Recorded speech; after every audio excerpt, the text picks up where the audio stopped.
आप देख रहे हैं SDM न्यूज़। मैं हूँ रियाद अंसारी। इस वक्त मैं महाराष्ट्र के तारीखी शहर औरंगाबाद से बात कर रहा हूँ और आज का जो मेरा विषय देखिए वो कहीं ना कहीं मुसलमानों की राजनीति पर है।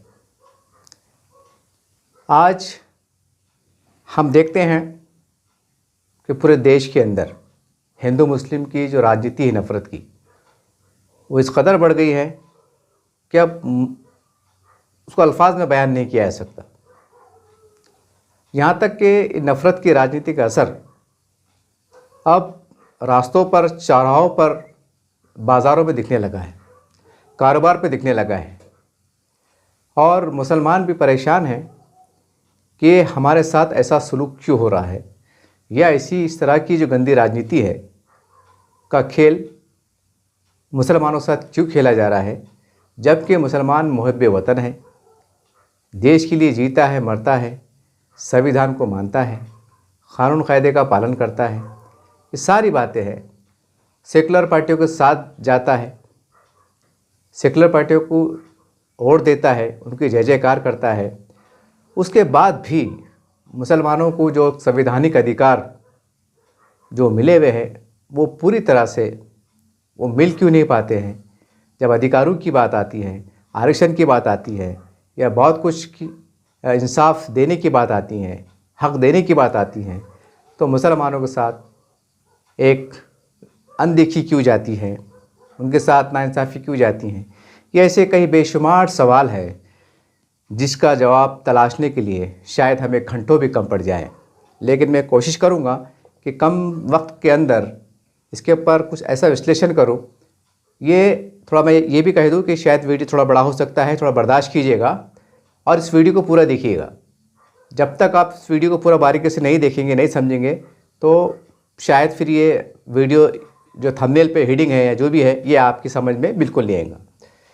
चलिए वीडियो शुरू होता है कि आज मुसलमानों के साथ एक सियासी नफ़रतें क्यों बढ़ी हुई है, इसका ज़िम्मेदार कौन है।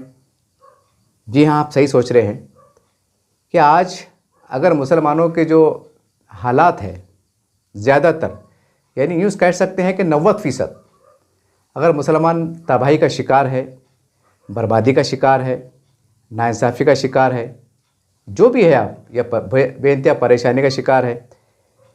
यहाँ तक कि परेशानियाँ आपके कारोबार पे दिखाई देती हैं, आपके साथ मतभेद दिखाई देते हैं। जी हाँ, तो इसके ज़िम्मेदार 90% पूरी तरह से खुद मुसलमान हैं। 90%, 10% हम छोड़ सकते हैं।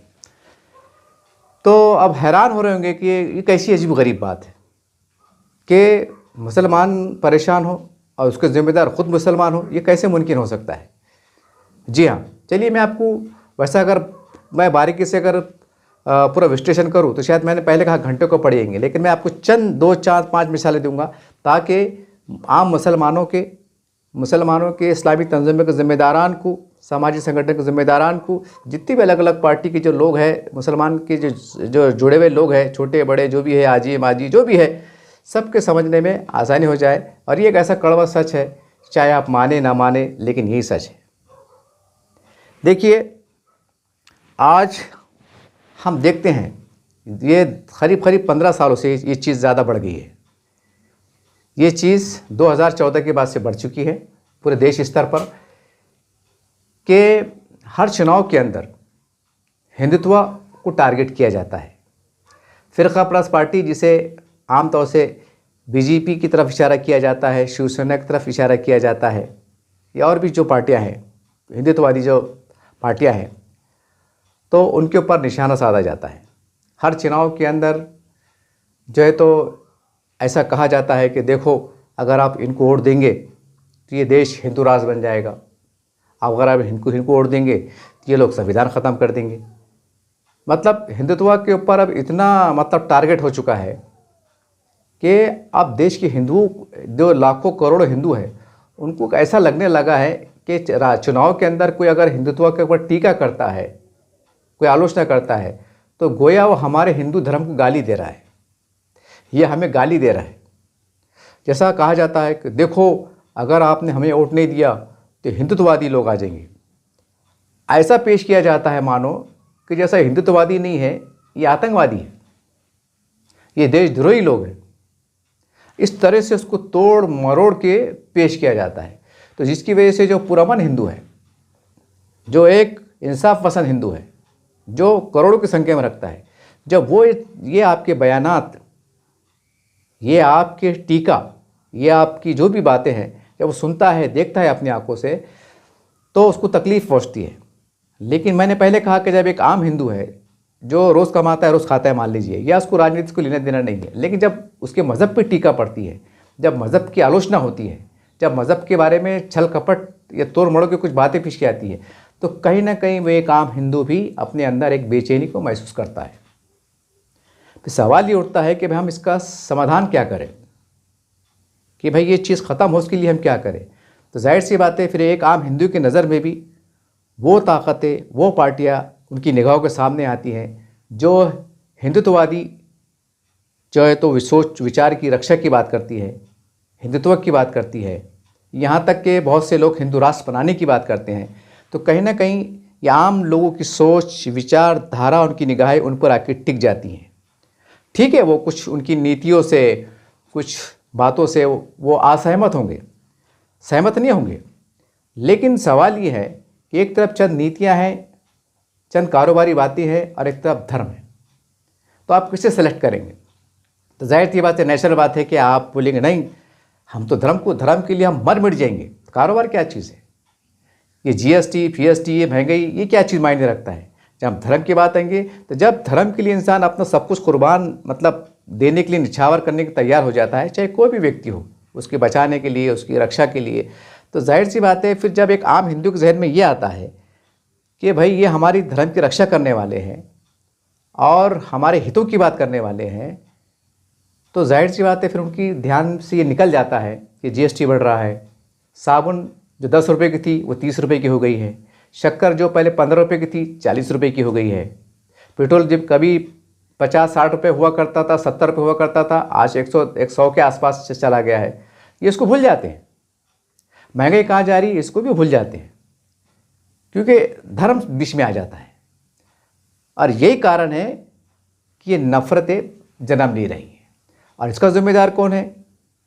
ज़्यादातर जैसा मैंने कहा कि 90% मुसलमान हैं, 10 मुसलमान टक्के नेता भी अच्छे हैं, बहुत से संगठन भी अच्छी है, सबकी बात नहीं करूँगा मैं, कोई अपने दिल पे ना ले, लेकिन 90% क्या करते हैं, चुनाव आते हैं तो इनको बुरा भला कहते हैं, कोसते हैं कि हिंदुत्ववादी लोग हैं, ये ऐसा करने वाले लोग हैं, ये ऐसा करने वाले लोग हैं, तो उससे माहौल ख़राब हो जाता है।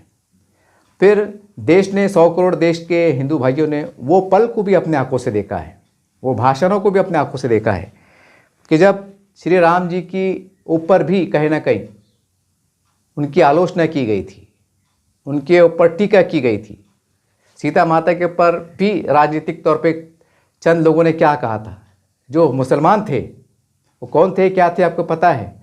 उन्होंने कहा था कि भाई पता नहीं कहाँ पर इनका जन्म हुआ, भद्दे किस्म के अंदाज से जो है तो उसको उछाला गया था।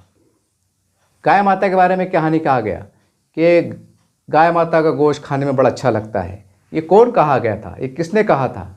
कब कहा था?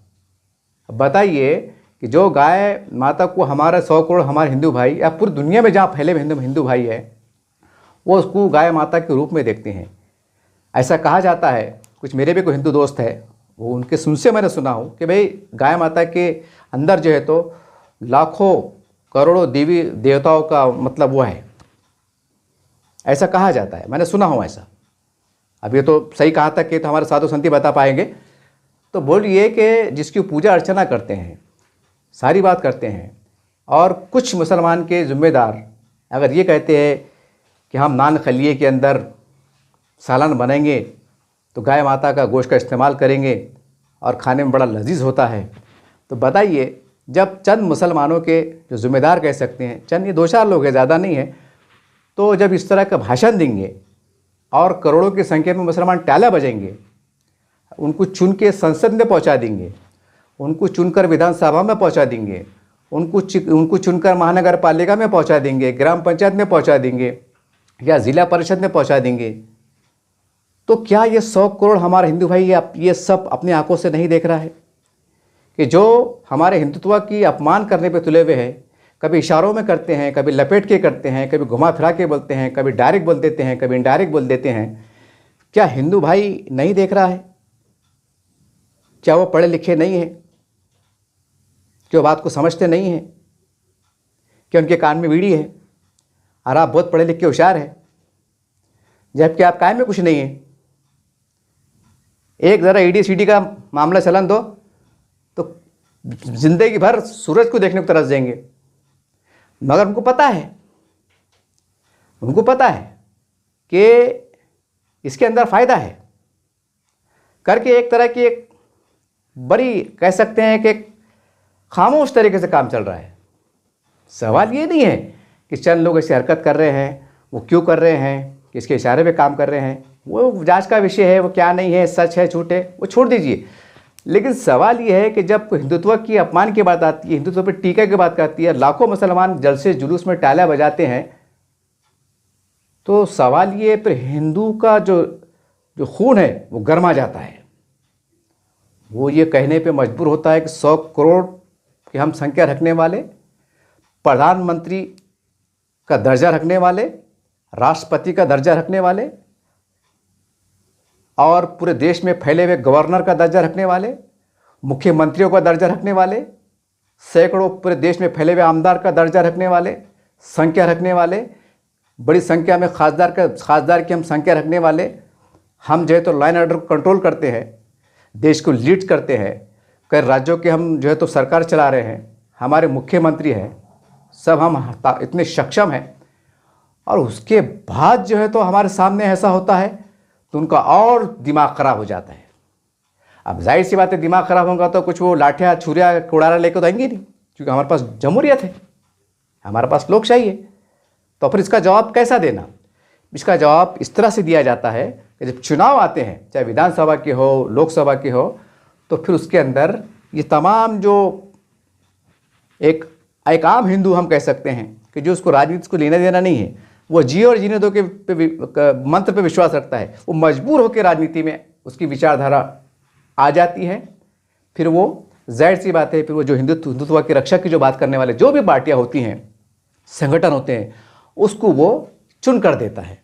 और जब वो चुन कर देता है तो जाहिर सी बात है, चुनकर जाने वाले लोग होते हैं जो आमदार की शक्ल में हो, खासदार की शक्ल में हो, नगर पालिका की शक्ल में हो, जिला परिषद की शक्ल में हो, या कोई और शक्ल में हो, तो जाहिर सी बात है कि उनको ये पता रहता है कि हम जब चुनाव में गए थे तो हम कुछ ज़्यादा विकास की हम बात पे नहीं गए थे, हम तो धर्म की रक्षा करने की बात के ऊपर हम चुन के आए हुए। ये नस उनको अच्छी तरीके से पता रहती है। तो जाहिर सी बात है, फिर विधानसभा हो कि लोकसभा हो, वहाँ जाकर वो वही मंत्र का इस्तेमाल करते हैं। अगर विकास में कुछ कम ज़्यादा भी हो जाता है तो जनता उनको माफ़ कर देती है। वो बोलते नहीं कि जो हमारी अना थी, जो हमारी ज़िद थी, हमारी आन बान की बात थी, ये पार्टियां संसद में, विधानसभा में एक कानून की चौकट में रहकर अच्छा काम कर रही है, और हमारे मन में जो बात है कि इनके ऊपर कार्रवाई होना चाहिए, बहुत कुछ होना चाहिए, तो फिर वो बराबर कानून की चौकट में रहकर कानून के ज़रिए से जो है तो काम हो रहा है। अब मैंने पहले कहा कि अगर मैं विश्लेषण पर अगर सबूत के साथ देते बैठूंगा तो घंटों कम पड़ जाएंगे, और ये मुझे गॉड गिफ्ट है कि मैं कम से कम 10-12 घंटे नॉन स्टॉप बात कर सकता हूँ। तो इतनी देर तो बात नहीं कर सकूँगा क्योंकि आप भी बोर हो जाएंगे। तो मैं आपको 2-4 उदाहरण दूंगा कि कानून की चौकट में रहकर, जैसा आप उनको बुरा भला बोलते हैं चुनाव के अंदर, है मोदी, है अमित शाह, ये हो जाएगा, अरे हिंदुत्व की बात करते हैं, हिंदू राष्ट्र की बात करते हैं, जो एक रफ लैंग्वेज में बात करते हैं, तो एक आम हिंदू को जो है उसकी दिल को, उसकी मानसिकता कुछ चोट पहुँचती है। तो फिर वो क्या करता है, चुनाव के अंदर जो है तो बटन दबाता है, बटन, जहाँ बटन दबा कमल खिला, जैसा हमने देखा अखबार के समाचारों में, उसके आधार पर कह रहा हूँ। तो फिर क्या होता है, अब डायरेक्ट तो नहीं बोल सकते कि तुमने हमको ऐसा बुरा बोला था तो हम आपको नहीं छोड़ेंगे। आप झगड़े तो नहीं कर सकते, गलत नहीं पकड़ सकते, तो फिर आप क्या कर सकते?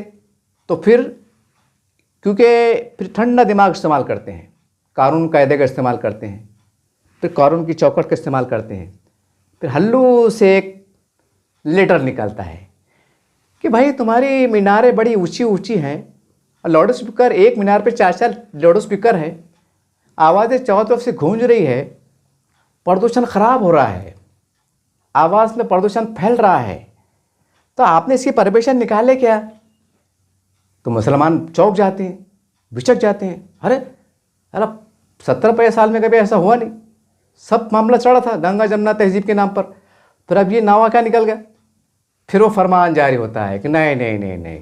फिर क्या होता है, अब सरकार तो बोल नहीं सकती, तो फिर किरीट सोमैया साहब दौरे शुरू करते हैं कि भाई ये लाउड स्पीकर बंद होना चाहिए, इससे जो है तो नुकसान पहुंच रहा है, जनता को तकलीफ़ पहुंचती है। ट्रैफिक में जब वो अजान गूंजती हैं तो हादसों का डर होता है, तकलीफ़ होती है, बीमारियों को तकलीफ़ होती है। पता नहीं वो कैसे कैसे तर्क जैसा दिए जाते हैं, पर आखिर में ये कहा जाता है कि प्रदूषण खराब हो रहा है, जिससे इंसान की मानसिकता पे बुरा असर पड़ रहा है।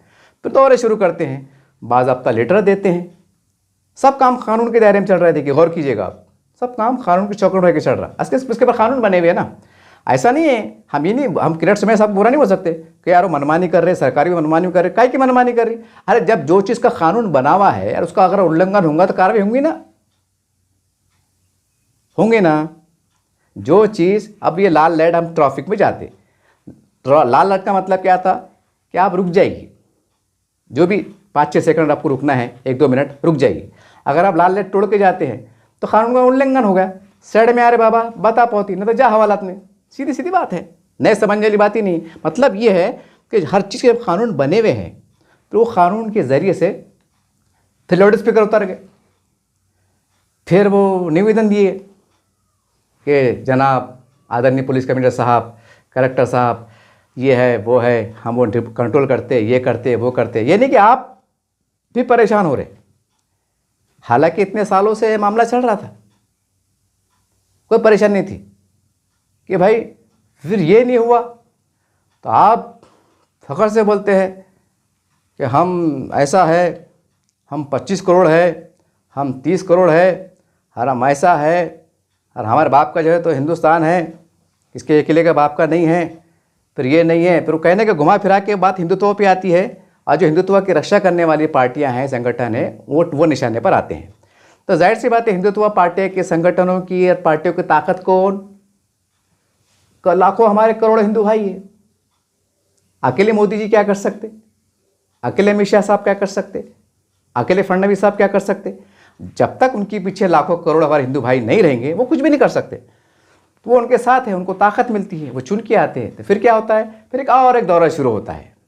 ये खाली मैं आपको एग्जाम्पल दे रहा, ये खाली मैं मुसलमानों को एग्जाम्पल दे रहा कि आप बोले ना कि हम पे अत्याचार क्यों हुआ, जुल्म क्यों हो रहा, हम परेशान क्यों हो रहे, उसका रीज़न बता रहा मैं आपको, मेन रीज़न।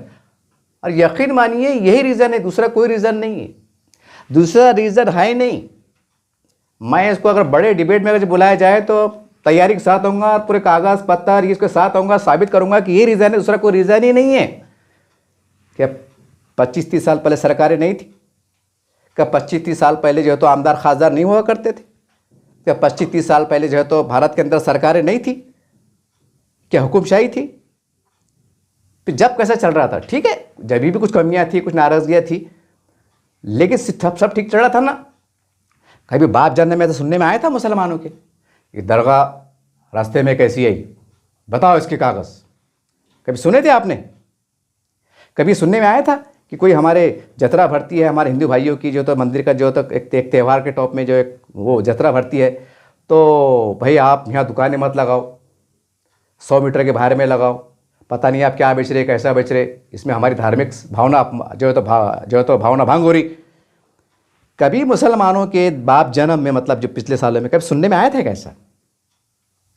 आपके सुनने में आ रहा, ये सोचने वाली बात है ना। अब आप बोलेंगे नहीं ना, वो ये शिवसेना वाले कर रहे, ये भाजपा वाले कर रहे, ये तंग नज़र लोग हैं, ये ऐसे लोग हैं, ये वैसे लोग हैं, तो इनको ये कार्रवाई करने का, ये हरकत करने का मौका किसने फराहम किया? क्या 25-30 साल पहले भाजपा नहीं थी? क्या थी, लेकिन मौका नहीं मिल रहा था, कुछ मौका नहीं मिल रहा था, लेकिन अब मौका मिल गया। मुसलमानों के दरमियान में सेकुलर पार्टियों से जुड़े हुए मुसलमान हैं, वो भी जो है तो सियासी पार्टियों के जो अलग अलग पार्टी से जुड़े हुए लोग हैं, वो अपने अपने स्टेट से जो है तो हिंदुत्व के ऊपर निशाना साधते, भाजपा पे जो निशाना साधते। तो फिर एक आम हिंदू को अब ये एक सीधा सीधा संदेश चले जाता है कि ये हमारे धर्म का अपमान है, ये हमारे धर्म को नीचे दिखाने का प्रयास कर रहे हैं, ये हमारे देवी देवताओं का अपमान करने का प्रयास कर रहे हैं, कोशिश कर रहे हैं। उन्हें ऐसा लगता है, और लगता है तो जाहिर सी बात है फिर धर्म से बड़ा कोई नहीं होता है, धर्म से बड़ा कोई नहीं होता है। जैसा नौज़बिल्ला माज़ल्ला अगर हमारी नबी की शान में गुस्सा की हो गई, इन्हें कुछ कह दिया, तो हम थोड़ी देर के बाद सोचते क्या कि हम रोड पे आएंगे तो हमारे कार्रवाई होंगी, हम जेल में जाएंगे या हम गोली खाएंगे। उस वक्त तो ये भावना रहती है अगर गोली से मर गए तो हम शहीद हो गए, हम जन्नत में चले गए। यानी कि एक जज्बा, एक जुनून आता है ना। अब सोचने वाली बात है कि जब एक नबी के सल्लल्लाहु अलैहि वसल्लम की शान में गुस्ताखी होती है तो आप कुछ सब भूल जाते हैं। आप कि आपकी आबादी कितनी है, कि आपका आमदार है कि नहीं है, कि खासदार है, कि ऊपर आपका कोई मसीहा है, कि वाली है कि नहीं है, कुछ नहीं। बस रोड पे आते हैं, नबी की मोहब्बत में डूब के जो है तो आप जो है तो जो भी आपको जैसा भी माहौल बनता है बस आप कार्रवाई बोलो, धरना बोलो, आंदोलन बोलो, ये आप करने पे मजबूर होते हैं। तो सवाल ये है कि भाई जो 100 करोड़ हिंदू हमारा भाई जो देश को लीड कर रहा है, जो पूरी दुनिया में जिन्होंने अपने ताकत के ज़रिए से, सरकार के ज़रिए से दुनिया में एक ताकतवर देश बनाने में पहचान बनाई हो, हर उनके नाक के नीचे तुम ऐसी हरकतें करेंगे, तुमको गुस्सा नहीं आएगा? उतारो लाउड स्पीकर, उतार लिए, फिर बताओ तुम्हारा जन्म प्रमाण पत्र बोगस है, ऐसा है।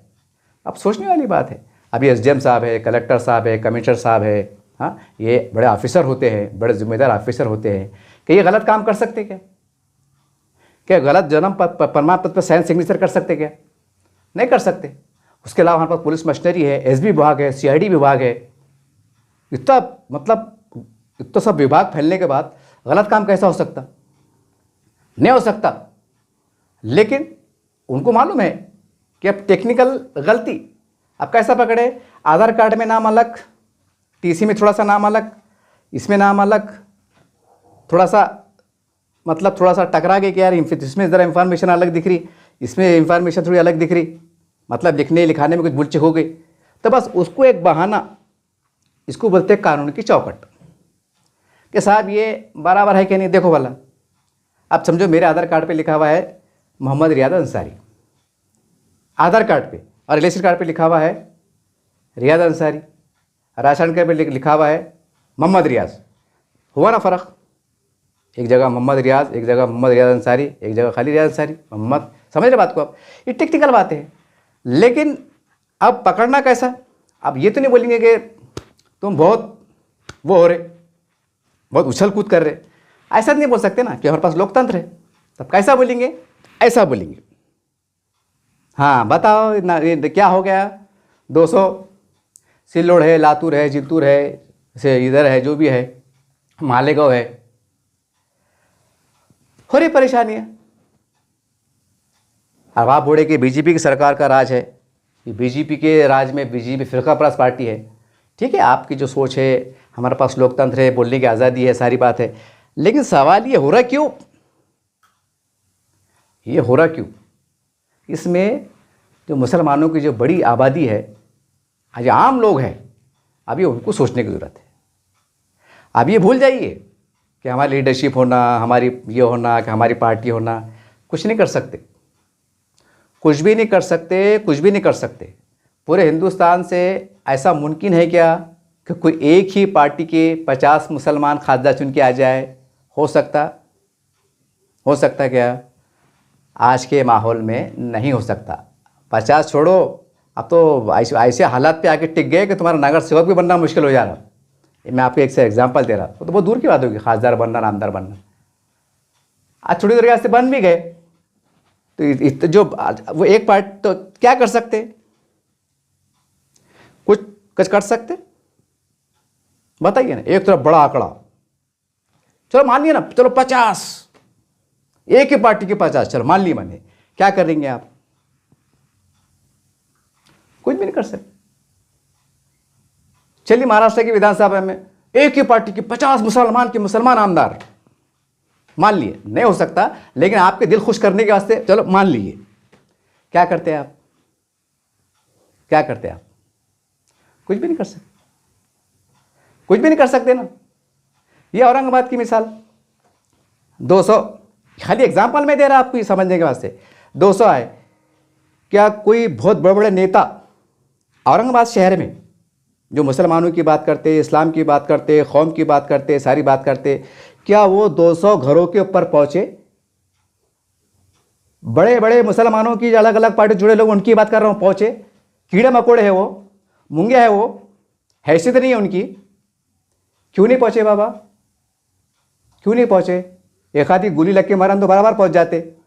तो तुम ये चाहते ना कि मुसलमानों ने मरना, गोलियाँ खाना, जेलों में जाना, तो हम रोड पे आएंगे, हम तुमको साथ देंगे, हमारे साथ में तुम्हारी मदद नहीं करेंगे? तो कैसी कौम परस्ती भाई ये? सवाल है ना, कैसी कौम परस्ती है? कहने का मतलब क्या है? बड़ी तकलीफ हो रही है साहब कि मुसलमान जो आम जनता है, ये आप खुद समझ नहीं पा रहे कि हमसे क्या गलती हो रही है। हमसे क्या गलती हो रही है? सीधी सी बात है ना भाई। आज किरट सोमैया मुसलमानों के जो खिलाफ ही बोलेंगे उसको, लाउड स्पीकर, मुसलमानों का मसला, बस सर्टिफिकेट पूरे मुसलमानों पर टारगेट हो रहा, तो आपको उनसे नफरत हो रही ना हो रही? अरे यार ये मुसलमानों के खिलाफ हो रहा, हमारे खिलाफ हो रहा, हमारे खिलाफ हो रहा, एक जाहिर बन रहा ना तुम्हारा। अब जाहिर सी बात है, जो हिंदुत्व के ऊपर टारगेट करेंगे, हिंदुत्व के खिलाफ बोलेंगे, जो हिंदुत्व की जो धर्म का जो लेके चल रहे हैं, उनकी सुरक्षा की बात कर रहे हैं, उनको सुरक्षा प्रदान कर रहे हैं, अगर मुसलमान अलग अलग पार्टी से क्यों ना हो, अलग अलग संगठन से क्यों ना हो, छोटा हो बड़ा हो, अगर उनके ऊपर टीका करेंगे, उनको बुरा बोलेंगे, तो जाहिर सी बात है फिर एक आम हिंदू का दिमाग खराब होगा कि भाई अभी जैसी ये हिंदुत्व बोलते हैं कि ये हिंदुत्ववादी लोग हैं, तो उनके जहन में आता है कि हिंदुत्ववादी क्या है, कि हम आतंकवादी लोग हैं, कि हम दहशतगर्द हैं, हम कौन लोग हैं? तो ये चीज़ से अब अगर जो भी पार्टी से मुसलमान होंगे, अलग अलग पार्टियों के, संगठन के, अब ये आपकी जवाबदारी है कि कम से कम ये इलेक्शन जो महाराष्ट्र में होने जा रहे हैं, इसके अंदर हिंदुत्ववादी सरकार, हिंदू राष्ट्र, ऐसे अल्फाजों का बायकाट करो। सिर्फ विकास की बात करो, डेवलपमेंट की बात करो। ये बोलो कि भाई इन्होंने, एक मिसाल बता रहा मैं, कि भाई औरंगाबाद ज़िले के अंदर इन्होंने 10 कंपनियाँ लाए, अगर हम आएंगे तो 20 कंपनियाँ लेंगे। अगर कारपोरेशन चुनाव है तो ये बोलो कि भाई ये सरकार ने पिछले बारी को जो है तो 35 सड़कें बनाई थी, तो हम 50 सड़कें बनाएंगे। बस इतनी बात करो, इतना बोल पहचान दो और बात को ख़त्म करो। और तुम बोलेंगे हम भगवे को गिरा देंगे, भगवे को आन नहीं देंगे, जब भगवा झंडे के ऊपर तुम अगर ताना कसेंगे, शिकंजा कसेंगे, तो भगवा क्या है? भगवा हमारे हिंदू भाइयों का एक आस्था का, उनके धर्म का एक पवित्र झंडा माना जाता है। जैसा हम हरा झंडा, मुसलमानों का हरा झंडे की बात आती है तो हमारे रूह को सुकून मिलता है, बोलते नहीं यार सब हिलाली परचम है। एक हमारी अलामत कह सकते हैं, विकार की कह सकते हैं, मोहब्बत की कह सकते हैं, मजहबी कह सकते हैं, या जो भी नज़रिया है, मतलब अपने अपने तमस कर सकते हैं। तो उसको आप अच्छी निगाह से देखते हैं। अगर कोई किसी ने अगर हरा झंडा जला दिया, एक एग्जाम्पल दे रहा, गिरा दिया, तो आपको तकलीफ नहीं होगी? भाई उन्होंने झंडा जलाया ना, हरा झंडा जला दिया, गिरा दिया, या उसके ऊपर पैर दे के खड़े हो गया, नौज़बिल्ला माज़अल्लाह, तो आपको तकलीफ होती ना? अरे यार हरा झंडा, हालांकि उस पर कलमा लिखा भी नहीं है, सिर्फ हरा है, मतलब एक निशानी। तो हम तो नहीं यार हरा झंडा, एक ऐसा, इतनी हमारी मजहबी आस्था जुड़ जाती नहीं यार, 12 फत का झंडा लगाए थे हमने, वो गिर गया, वो जल गया, तो कुछ तकलीफ पहुँचती ना? अरे भाई जब तुम भगवा झंडे की बात करेंगे, उसको गिराने की बात करेंगे, भगवा झंडे को उखाड़ने की बात करेंगे, हम भगवा झंडा आने देंगे चुनाव के अंदर, ये क्या बात है? ये क्या बात है?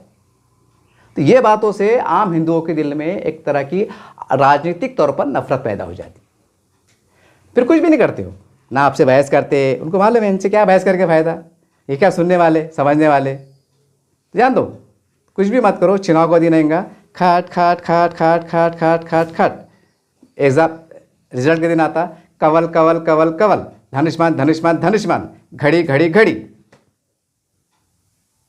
हो गया काम लोकशाही माध्यम से। तुम बोल बचन में परेशान थे, तुम उछल कूद में परेशान थे, फिर जैसे रिजल्ट आया हो गया सरेंडर। फिर क्या बड़े, हमारे मुख्यमंत्री है, सबके मुख्यमंत्री है, हमारे मुख्यमंत्री है, चुनाव में नहीं दिख रहा था। ये है गलतियां, और ये रियलिटी है। ये जो मैं बात कह रहा हूं, इसलिए नहीं कह रहा हूं कि मैं आपसे बहुत पढ़ा लिखा हूं, होशियार हूं, 4 धुक्काले ज़्यादा देखा हूं, और मुझे यहाँ के बड़े बड़े बोलते ना जो होशियार रहते हैं, जिन्हें 50 साल राजनीति डाले हैं, जिनके बाल सफ़ेद हो गए, उनसे ज़्यादा मेरे को समझ रहा, ऐसी बात नहीं है।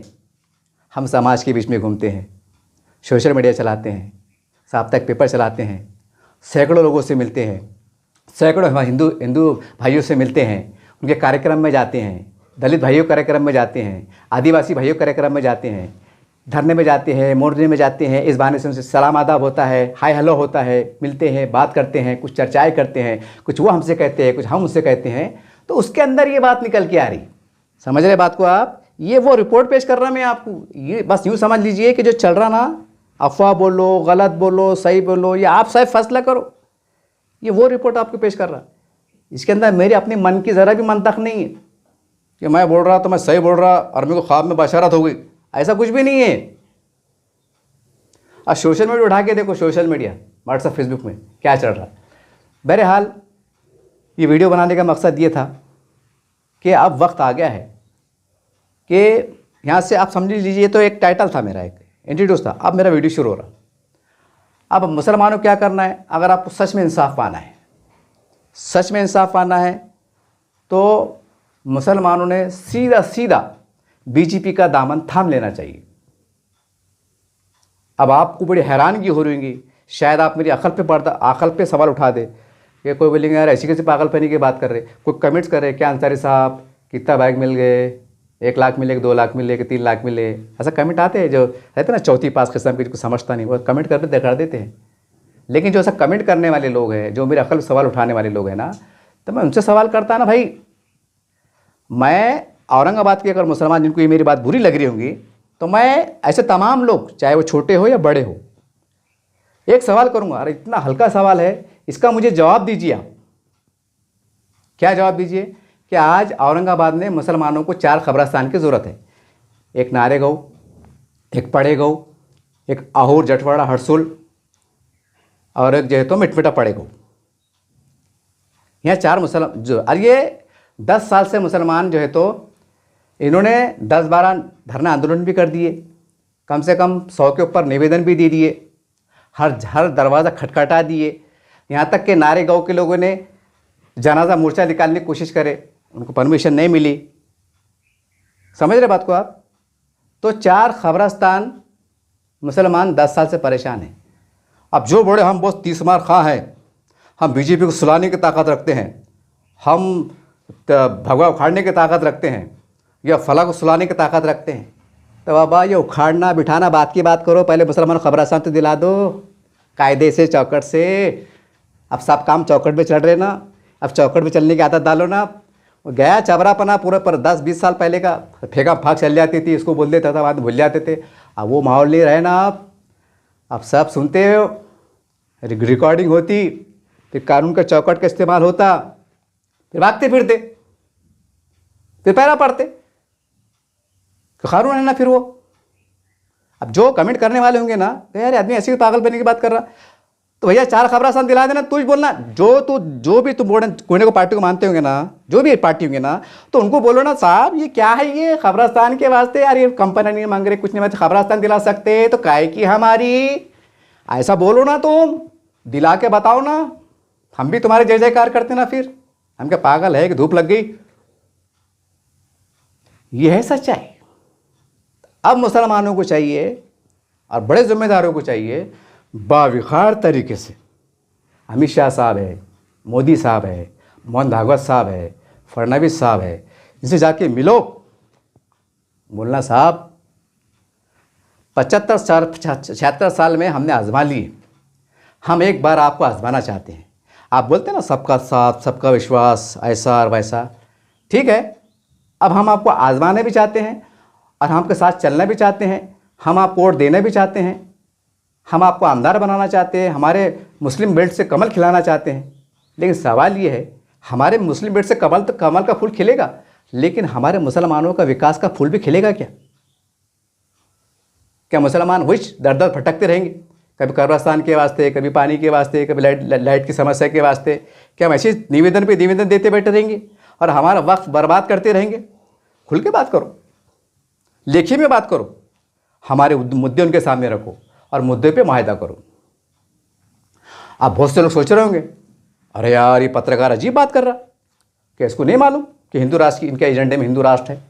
संविधान का खात्मा है, ऐसा आपके जहन में आ रहा होगा। लेकिन अगर जो लोग अब इस तरह सोच रहे होंगे कि संविधान का खात्मा हो जाएगा, हिंदू राष्ट्र की बात करेंगे, तो उनके सामने मैं 2-4 बात रखना चाहता हूँ। और ये मेरी बात पे एक ठंडा पानी पियो, अदरक की गरम गरम चाय पियो, आंखें बंद करो और सोचो यार बंदे ने सही बोला गलत बोला। सबसे पहले सवाल, संविधान का मतलब क्या? संविधान किसे कहते हैं? संविधान का मतलब ये है कि हर एक जितने मज़ाहिब के लोग हैं इनको अपने मज़हब पर चलने की, फिरने की, अपने अपने धार्मिक कार्यक्रम करने की आज़ादी। वैसे तो बहुत है, इसके बायलॉज पढ़ते होंगे तो बहुत है, घंटों का पढ़ेंगे, लेकिन मैं आपको एग्जाम्पल बता रहा कि आप अपने अपने मज़हब के हिसाब से अपनी पूजा अर्चना जो भी कर सकते हैं, उसमें ये भी है संविधान का अधिकार, हमारा मूलभूत अधिकार। ठीक है, आप बोले ना संविधान ख़त्म हो जाएगा, संविधान ख़त्म हो जाएगा। अब सवाल ये है, आज संविधान ख़त्म हुआ क्या? कुछ फेरबदल हुआ क्या? आज ऐसे थे वैसे संविधान है ना? तो फिर ये नौबत कहाँ से आई? संविधान तो ख़त्म नहीं हुआ, तो शुरुआत कहाँ से करें कि भाई वो गणपति जी का त्यौहार आ रहा है हमारा हिंदू भाइयों का, आप ऐसा कीजिए कि 12 अफ़ात को जो है तो 2 दिन बढ़ा दीजिए। मुसलमान ने बोले बस ठीक है, कमिश्नर साहब सरकार से बातचीत हो रही, साहब बात हुई, आपने बढ़ा दी, बढ़ाए ना। जबकि संविधान क्या बढ़ा कि आप अपने मज़हब के हिसाब से बिल्कुल करो। अब मज़हब के हिसाब से हमारा जो दिन गया 12 अफ़ात का, जो हमने 8 को मनाए, जब था हमारा 5 तारीख का, तो आपने 5 को नहीं मनाए। तो अब हमारा संवैधानिक अधिकार था ना, वो हमारे धर्म के हिसाब से जो भी था 5 तारीख को जो है तो हमको ईद मिलाद का जुलूस निकालने का था, ये हमको संविधान ने राइट दिया था। लेकिन आपने क्या करे, नहीं नहीं नहीं ठीक है ठीक है ठीक है। फिर 3-4 साल पहले की बात है, कुछ एकादशी हमारे हिंदू भाई का त्यौहार आया, 3 दिन कुर्बानी का रहता, पहला दिन बड़ा अफजल रहता, तो बोले नहीं, बोले वो हमारी भावना का मसला है, ये है वो है, तो एक काम करो आप पहले दिन मत करो या 2 दिन मत करो, तीसरे दिन करो, मतलब 1-2 दिन का गैप ले लो ताकि मामला हो जाए। 3-4 साल पहले की बात है। तो पूरे महाराष्ट्र के मुसलमानों ने फैसला करे कि भाई हम 1 दिन के या 2 दिन के बाद कुर्बानी करते, खामोश तरीके से कानूनी हिसाब से जो परमिशन मिली थी उसके हिसाब से आपने कर ली, लाउड स्पीकर उतार ली। अरे भाई संविधान में आज़ादी है ना। फिर दूसरी बात, आप बोलते हो नहीं संविधान ने अधिकार दिया है, तो संविधान ने ये भी अधिकार दिया है कि अपने अपने धर्म की तुम रक्षा कर सकते, अपने अपने मस्जिदों की, मदरसों की, खानखाओं की तुम वो हिफाजत कर सकते, ये कर सकते। लेकिन 60, 70, 80, 100 साल के बाद जो है तो बाबरी मस्जिद का फैसला चला, बाद में ये तय पाया कि भाई हिकमतन जो है तो भाई ये बाबरी मस्जिद के केस को हम मान लेते हैं, हवाले कर देते हैं, राम मंदिर बना लो भाई,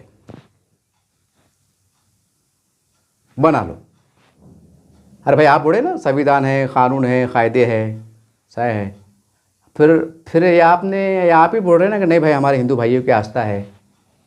आप क्या बोल रहे, नहीं हमारे 100 करोड़ हिंदू भाइयों की आस्था है, तो हम जो है तो ये दे देंगे, अल्लाह घर जो है तो मस्जिद, बाबरी मस्जिद हम दे देंगे, दे दिए ना।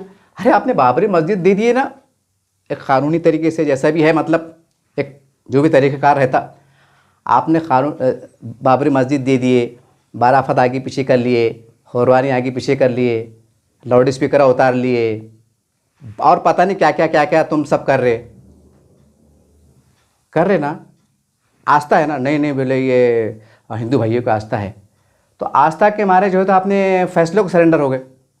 जबकि सुप्रीम कोर्ट के उसमें फैसला भी आया, बहुत बड़ा है वो, लेकिन उसमें आस्था का जिक्र आया, करे ना।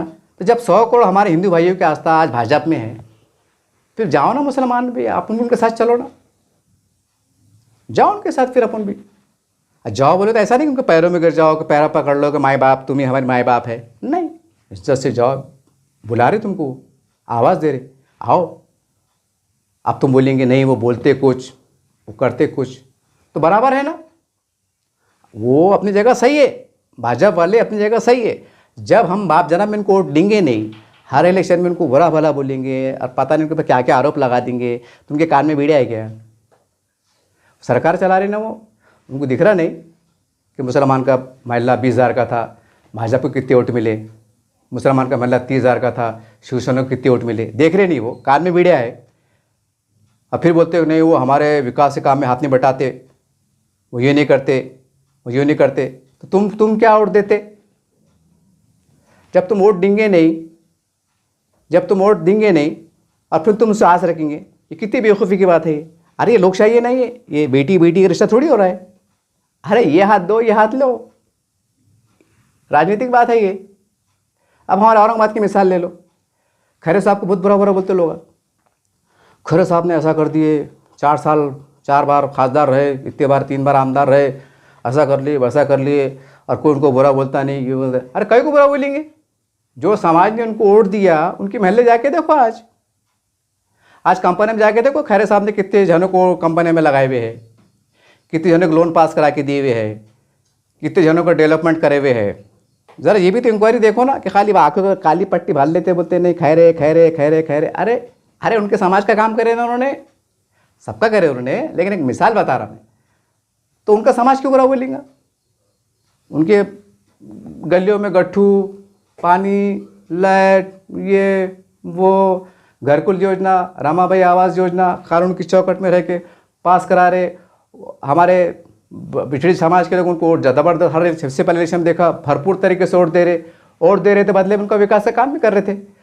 हमारे दलित भाइयों ने उनके कार्यकाल में उनको वोट दिया। आंकड़े उठा के देखो कहाँ से कितने वोट मिले, आज भी मरे नहीं वो आंकड़े, तो बदले में उनको मिला ना, उनके महल्ले डेवलपमेंट हुए, ये हुए। अब भैया उन्होंने उनको वोट दिए, उनका डेवलप करे, बात खत्म हो गई। ये क्या कुछ मजहबी मामला है क्या? ये क्या ऐसा कुछ वो वोट की पौती क्या ऐसा कुछ ताबीज़ है क्या, संभाल के रखने की चीज़ है क्या वो? नहीं। अब तुम इतना भी नहीं समझेंगे, अरे बोलेंगे यार खैरे साहब को, खैरे साहब को कुछ बुरा बोलता नहीं, वो उनको वो सब बुरा बोलते। अरे तो वो बराबर है ना, अपन वोट देंगे नहीं और फिर बोलेंगे नहीं यार बीजेपी वाले बोलते कुछ करते कुछ। अरे तुम वोट दे के तो देखो, जब वोट देंगे बड़ी संख्या में वोट उनको मिलेंगे, उनके ऊपर प्रभाव पड़ेगा, फिर वो भी उनके लोगों को जो चंद मुट्ठी भर लोग किरेट सोमैया जैसे, नीतीश राणे जैसे, तो बनकर में मीटिंग होंगी, बोलेंगे नतीश भैया, नतीश इधर आइए, भैया किरेट सोमैया इधर आइए, इधर करीब करीब आओ ना, दूर क्यों बैठ रहे आप, करीब करीब आओ। बंद कमरे में बात होंगी उनकी, देखो किरेट सोमैया साहब चाय पियो ना आप, हाँ नीतीश बाबू चाय पियो। देखो अपना क्या मकसद था, वोट, अपना मकसद था हमारे साथ आओ। आगे ना सैयद साहब भी आगे, पठान साहब भी आगे, खान साहब भी आगे। अब काहे को उनको बोल बचन करने का, और काहे को बोलने का मीनार तुम्हारा नीचे जा रहा है ऊपर जा रहा है, जान दो ना, अब जिए और जीने दो। समझ गए नीतीश भाई, सोमैया साहब समझ गए, चाय पियो, समझ गए ना आपको। बंद कमरे में ऐसी मीठी मीठी बातें होंगी, खामोशी हो जाती, उनकी भी सरकार चलती, फर्स्ट क्लास चलती, अपना भी काम चलता। अब जब अपने वोट उनको मिलेंगे मुसलमानों के, तो वो बोलेंगे यार नहीं यार मुसलमानों ने भी पहली बार हमको जो तो भरोसा करे, बड़ी संख्या चुना के हमको लाए। अब तो गड़बड़ी का आरोप भी नहीं है कि मशीन में काड़ा हो गई थी, बल्कि अब तो खुल्ला दिख रहा है। मुसलमान की मतलब रोशन ईट की आबादी 20,000 है, 10,000 वोट मुसलमान की भाजपा को मिले, एक मिसाल जैसा, या सेना को मिले, उनका दिल भी जगह बड़ा होगा, वो आएंगे तुम्हारे महल्ले में, तुम्हारा विकास करेंगे। अब तुम उनको मतलब जब से हिंदुस्तान आज़ाद हुआ, एक मिसाल जैसा, जब से आज तक वोट ही नहीं देंगे, तो यार ये कान में वीडियो आएगी उनके, समझ रहे नहीं के बात को। हाँ अरे यहाँ तो मुसलमानों को ये हाल है, मेरे पास 1-2 वीडियो मौजूद है 1-1.5 साल पुराने, कि 2 मुसलमान महल्ले, नगर सौ क्या बड़ा, वहाँ के लोग बड़े, मेरे पास रिकॉर्ड पे मौजूद है, सबूत के साथ हो, 1-1.5 साल पुराना रिकॉर्ड मौजूद है, रिकॉर्ड पे हो। क्या बोले भाई, वो नगर सेवक बोलता, बोले कि ये गली के वोट मेरे को नहीं मिले थे, तो मैं ये गली काम नहीं करता। दोनों मुसलमान वार्ड हैं, औरंगाबाद की बता रहा मैं, औरंगाबाद की, बाहर की बात नहीं बता रहा, और ये कोई 1947 की बात नहीं बता रहा मैं, ये करंट की बात है ये।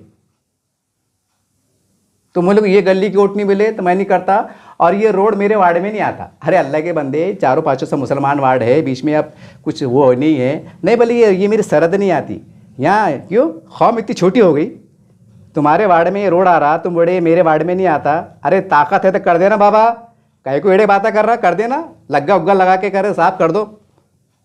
वहाँ कौम की याद नहीं आती कि नहीं यार ये रोड्स के ऊपर मेरी कौम चलती होंगी, वहाँ कौम का दर्द मिल्लत इस्लामिया जब याद नहीं आती।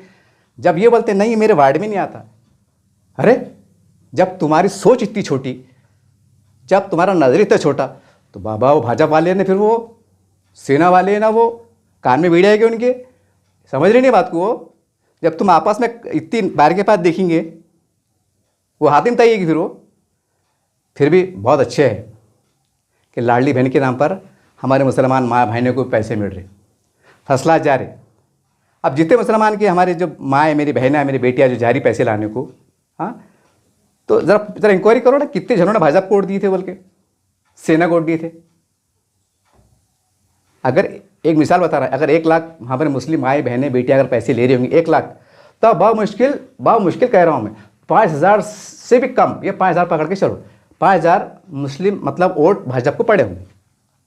95 ऐसे इधर उधर उधर उधर उधर चले गए और पैसे बराबर ले रहे, बराबर। लाडली भैया, फडणवीस भैया भैया बोल के पैसे ले रहे, और जब इलेक्शन आ रहा तो भैया को वोट नहीं दे रहे, तो भैया एक दिन लुकेंगे ना फिर। ये रियल है। हाँ, ये रवानी में मैं इसलिए बोल रहा हूँ, मैं वो सलीके से बात कर सकता हूँ, कोई ये ना कहे कि भाई इसको पत्रकार किसने बनाया। अल्हम्दुलिल्लाह मेरे अंदर टैलेंट है, शुद्ध हिंदी बोल सकता हूँ, शुद्ध उर्दू बोल सकता हूँ, बेहतरीन पत्रकारिता के शब्दों का उपयोग कर सकता हूँ। लेकिन मैं रफ एंड टफ में बात इसलिए कर रहा ताकि आपको समझने में आसानी। तो बोलने का मतलब क्या है कि हमारे अंदर गलतियाँ रहेंगी, हम जो है तो एड़े बातें करेंगे चुनाव के अंदर, ये मोदी तेरे को हम देख लेंगे, तेरे को दफन। अब ये विधानसभा के चुनाव के अंदर हमारे मुसलमानों को कुछ जिम्मेदारी का बयान आया कि बीजेपी को दफन कर दो, उनका खाना पीना बंद कर दो, उनका हुक्का पानी बंद कर दो। पेपर में छपाना भाई, ये बाज़ाब्ता वीडियो वायरल हुआ। अब जो लाखों हिंदू भाई है, अब वो बोले यार कि मुसलमानों के एक मजहबी शख्सियत की तरफ से बयान आ रहा, और जिसको लाखों लोग मानते उसकी टालियाँ बजा रहे, उनके वो आते तो मतलब लाखों मुसलमान उठ के खड़े हो जाते, उनसे मुसाफा लेने को तरसते। इतनी बड़ी शख्सियत, एक अब कौन बोला क्या बोला आप समझ जाइए। तो फिर वो लोग, अब जाहिर सी बात है कि जब वो फिर वो भी देख रहे ना, वो नहीं देख रहे। अरे मन को खुला खुला हिंदू भाइयों को लग रहा कि ये हिंदुत्व की बात कर रहे, अरे ये जो बोल रहे करके बता रहे। भाजपा सरकार जो है इन्होंने वादा किया था राम मंदिर बनाएंगे, बना के बताएं, कानून की चौकट में रहकर, कानून के दायरे में रहकर, कानून के साथ बना के बताए, और मुसलमानों का उनको साथ मिला। आप ही नहीं बोले हमारे मतलब आस्था का मसला है तो चलो हमारे हिंदू भाई होते, यानी मुसलमान जो है तो कितना बड़ा योगदान दे रहा कि अल्लाह की ज़मीन, जो बाबरी मस्जिद, मतलब जो भी है सब्र तहम्मुल का मुजाहरा करते, वो दिल पे क्या गुजर रही हो तो अल्लाह जाने, उसका रसूल जाने। हमने फैसले को मानो ऐन कबूल करे, यानी कि मुसलमानों ने करे ना। वो हुआ, तलाक का मसला हुआ, अब 120 करोड़ का मसला आ रहा। हमारे जो लाखों हिंदू करोड़ों भाई है वो देख रहे ना, हम जो चाहते वो मोदी जी कर बता रहे, तो फिर लोग क्यों नहीं जाएंगे। आज जब उनको जो कोई बुरा बोलेगा या उनको गाली देगा या उन पर गंदा आरोप लगाएगा तो बर्दाश्त करेंगे। तुम अपने लीडरों का अपमान बर्दाश्त करते, कोई तुम्हारे लीडर को किसी ने गाली दिया, कुछ बोला, तुम बोल देंगे जान दो यार, बोला ना क्या फ़र्क पड़ा, राजनीति बोला ना क्या फ़र्क पड़ा, छोड़ेंगे तुम, बर्दाश्त करेंगे। अपने दिल पे सोचो ना, अरे वो लाखों हमारे हिंदू भाई है ना, अरे वो ऐसे वैसे नहीं हो सरकारों में लीड कर रहे ना वो। तो कहने का मतलब क्या है, ये वीडियो बनाने का मेरा एक मकसद था, क्या मुसलमानों को चाहिए कि सेकुलर जो पार्टियां हैं ये 75 साल का रिकॉर्ड उठा के देखो कि इनसे आपको हर टाइम धोखा मिला हुआ है। इन्होंने बोले कुछ करे कुछ, बोले कुछ करे कुछ। हद तो ये हो गई कि वो बंडखोरी हो गई, पार्टियाँ टूट गई, सेना 2 बन गई, राष्ट्रवादी 2 बन गई। क्यों तो बोले हम इधर जा रहे, कोई बड़ा वो असली हिंदू है, बड़ा नकली हिंदू है। अरे वो असली नकली के चक्कर में मुसलमानों का बांधकाम हो गया ना। मुसलमान ने जो सेकुलर के नाम पे खपाखप दनादन वोट मारे थे, तो वो कहाँ चले गए, वो दिए थे किसको, थोड़ा टर्न हो गए ना वो। मतलब तुम्हारे वोट घुमा फिरा के जो है तो आखिरी में बंद कमरे में पीछे से जब उससे साठगांठ हो रही तो डायरेक्ट बात करो ना भैया, कई को लफड़े पड़ते हैं। आप 75 साल हो गए ना, बहुत होगा ना। डायरेक्ट बात करो, नौज बिल्ला को शिरक बिद्दत थोड़ी है, देश के हुक्मरान है वो। एक तरह बोलते ना अपने देश से मोहब्बत, कानून का पालन ईमान का हिस्सा है, और हम मुसलमान है और हम वफादार है। तो बाबा वो प्रधानमंत्री है, मुख्यमंत्री है, फौज के सरबराह है, पुलिस के सरबराह है, तो उनको नहीं मानेंगे, उनको बड़ापन नहीं देंगे, उनको इज्जत नहीं देंगे। अच्छा, उनको बड़ापन इज्जत नहीं देंगे तो हमारे काम होंगे? फिर बोलेंगे हमारे विकास नहीं हो रहा। कहाँ से विकास नहीं हो रहा? कैसा तुम्हारा विकास नहीं रुकेगा? सीधे सौदे सौदे करो, क्योंकि इधर भी कामड़े है, इधर भी कामड़े है, इधर भी कुलकर्णी साहब है, इधर भी कुलकर्णी साहब है, इधर भी पाटिल साहब है, इधर भी पाटिल साहब है। कुछ अंतर नहीं है, कुछ फ़र्क नहीं है। जाओ बोलना साहब, काहे को पर्दे के पीछे से बनना छुपते हुए, हम डायरेक्ट बात करते तो उसमें होंगे क्या? मुसलमानों के काम होंगे। अब बोलना साहब, अब 4-5 चीज़ें लिख के ले लो, कोई नया संविधान मानने की जरूरत नहीं। संविधान के अंदर जाति कर दी हुए, खाली इसको इम्प्लीमेंट कराने लगाओ प्रशासन के ज़रिए से, अधिकारियों के ज़रिए से, बात खत्म हो गई। इतना भी होगा तो बस मुसलमान बेचारा रोज़ कमा खा रहा जी रहा। और जो हमको अधिकार है वो ना दो, बिल्कुल देंगे वो। जब तुम उनको प्रैक्टिकली वोट देंगे, चुना के लेंगे, और हिंदुत्व के बारे में जो गैर बात करते ऐसी लोगों से आप दूर रहेंगे तो उनके दिल में दया में आएंगी। वो सिर्फ आपके इसके है, वो ये कुर्सी होना और आपके वोट होना, और गैर ज़रूरी बोल बचन नहीं होना, इसके भूखे हो। और प्यार के 2 मीठे बोल होना। हर क्या बैठे साहब, हर जगह और कहते साहब बैठिए साहब। जैसा हम किस सेकुलर पार्टी का झेलते, कैसे झेलते? हमारे मोहल्ले में आते तो और वहाँ पे सर पे उठा लेते, फूलों के हार डालते, सलामा करते, टोपियाँ पहनाते, मफलर पहनाते। अच्छा, मुसलमान क्या करता? उनको इलेक्शन में टोपे पहनाता। अब वो दिल में सोचता, अरे तू मेरे को क्या टोपे पहना रहा, ज़रा इलेक्शन जीतन दे, तेरे को 5 साल ऐसी टोपी पहनाऊंगा कि तू टोपी पहनाना भूल जाएगा। ऐसे लफड़े होते। फिर उनसे मायदा करो, बोलना साहब हम आपको आपका धर्म, आपका हिंदुत्व मुबारक, हमको हमारा इस्लाम हमको मुबारक। पहले ज़माने में सब मिलजुल के रहते थे, मिलजुल के रहना चाहते हैं। आप हमारे बड़े हैं, आपके हाथ में पावर है, जनता आपके साथ में है, और हम आपके सहयोगी बनना चाहते हैं। एक न्याय तरीके से, निष्पक्ष तरीके से, अच्छे अंदाज से हमारे साथ थोड़ी दया माया करो और हमको इंसाफ दो, बात ख़त्म हो गई। अगर मुसलमान ऐसा बड़ा फैसला ले लेते हैं, कोशिश करते हैं, तो यकीनी तौर से मुसलमानों के अच्छे दिन आने वाले हैं। अगर आप ये बोलेंगे नहीं, आने वाले विधानसभा में अब हम तो बीजेपी को ये जनता निस्तो नाबूद कर देंगी, और ये वोट चोर सरकार है, ये सरकार है, वो सरकार है, ये सब ठीक है, जज्बाती बातें दिख रही, लेकिन वक्त पे फिर कोई ऐसा धार्मिक मुद्दा उड़िएगा, हो सकता है हिंदू राष्ट्र का मुद्दा उड़िएगा कि भाई अब बहुत हो गया, अब हम जो है तो देश की 100 करोड़ लोगों की आस्था है कि इस देश को हिंदू राष्ट्र बनाना है, और ये नाम पे हमको वोट चाहिए। हम कानून का, संविधान को की चौकट में रहकर जो उसके तरीक़ेकार होता है उसका पालन करते हुए हम जो है हिंदू राष्ट्र में तब्दील करना चाहते हैं। और फ़र्ज़ करो अगर 100 करोड़ जनता उनके साथ चलेगी, जैसा मैंने कहा कि धर्म सबसे ऊपर रहता, बाकी सब चीज़ें नीचे रहती, सब चीज़ें नीचे रहती। ये तेल महंगा हो गया, पानी महंगा हो गया, शक्कर फीकी हो गई, गुड़ तेज़ हो गया, ये सब फालतू बातें ही। जब धर्म की बात आती है ना, सब फिर साथ रहेंगे, फिर सरकार बन जाएंगी। फिर फ़र्ज़ करो, जब फिर वो वादा करो, फसरा अगर 29 में चुन के आ गए, उन्होंने अगर हिंदुत्व के नाम पे इलेक्शन लड़े, तो जाहिर सी बात है ला मोल्ला फिर सबका समर्थन पार्लियामेंट में रहेगा कि भाई सब हम सिर्फ थोड़ा सा परिवर्तन करना चाहते हैं कि ये 2-3 नाम चढ़े थे अब तक, हिंदुस्तान, इंडियन, ये वो जो भी है, अब हम एक ही नाम देश पहचाना जाएगा और उसका नाम रहेगा हिंदुस्तान। बस ऐसा कुछ कानून उन्होंने पास करे तो तुम ये बोलेंगे क्या? नहीं नहीं नहीं नहीं, अब ये हिंदू राष्ट्र बन गया, अब हम इस देश में नहीं रहते। कहाँ जाते? बांग्लादेश जाते कि पाकिस्तान जाते कि श्रीलंका जाते? कहाँ जाते? कि चाइना में चल जाते?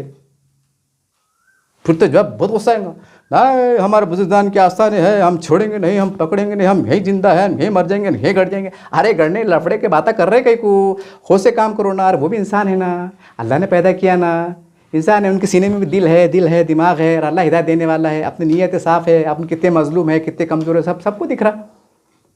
और वो आपके बारे में कहा ना कि ये कुर्सी, वोट और अखलाक की भूखे है। अखलाक से, अखलाक बोले तो क्या? ये हिंदुत्व की बात, मज़हब की बात, गैर ज़रूरी अल्फाज नाप तोल के करो मत, विकास की बात करो, जियो जीने दो, हो गया।